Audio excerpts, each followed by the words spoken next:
Hello everyone, what is up? Nubby here, back with another video, and today I want to talk about Ananta, previously known as Project Mugen, and it is currently one of the most anticipated gacha games potentially releasing in 2025.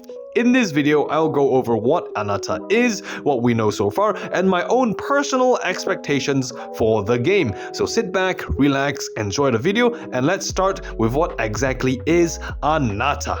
For those of you who may not know, Ananta is an up-and-coming free-to-play urban open-world gacha RPG developed by Naked Rain and published by NetEase. If you have heard of Project Mugen, well, this is the same game, just with a brand new name. The game takes place in a massive modern urban city called Nova that is filled with supernatural anomalies, and the players will have to take on the role of an ACD, Anti-Chaos Directorate agent that is tasked to investigate and resolve these anomalies. Additionally, from the game's announcement trailer, we can see that Ananta blends urban exploration with fast-paced combat and movement, giving players the ability to run, climb, swim, drive, and even Spider-Man swing around Nova City. And this level of traversal in a modern urban environment is what really makes Ananta stand out from other gacha games, giving players more freedom to explore and move around in the open world. Now that we have covered the basics of what exactly is Ananta, let's talk about what we actually know about the game so far based on its offline technical tests that took place in January 2025 in China. If you want to check out the original source of this information, I'll have the links in the description below.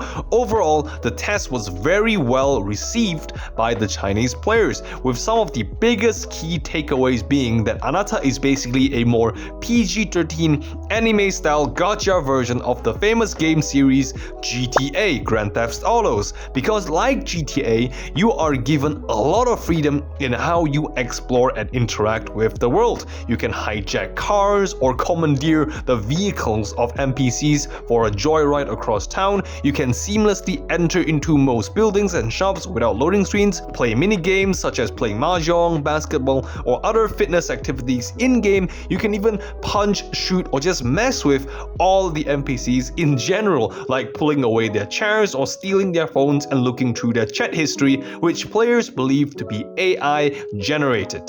There is also a crime point system like GTA, in where if you keep hitting other vehicles and causing harm when you are driving, you can be sent to jail for being bad and breaking the laws. And like GTA, players can also choose between single player and multiplayer modes to add more player-to-player interaction during your stay in Nova City.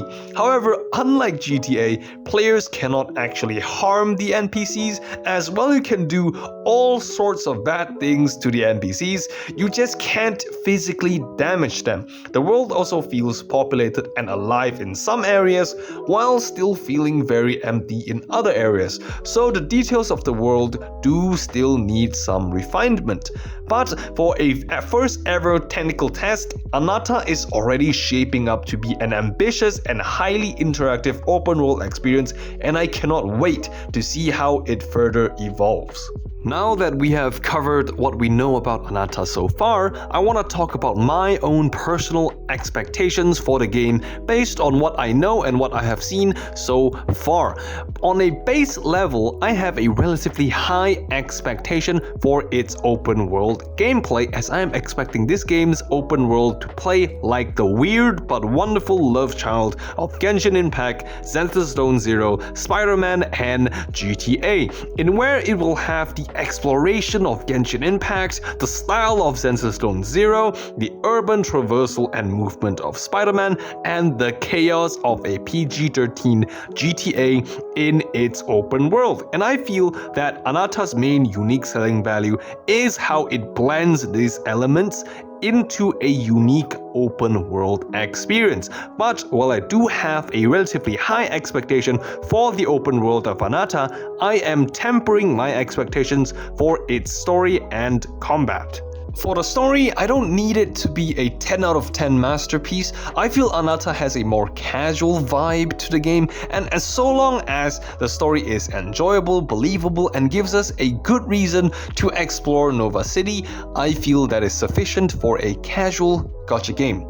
As for its combat, I don't expect it to be on the level of Withering Waves or Devil May Cry, and honestly, it doesn't need to be. I just want the combat to be enjoyable and have a shifting meta that keeps things fresh over time, and if Ananta can pull that off, the game will be a success in my opinion. So overall, I expect Ananta to have a great and interactive open world gameplay with decent storytelling and enjoyable combat.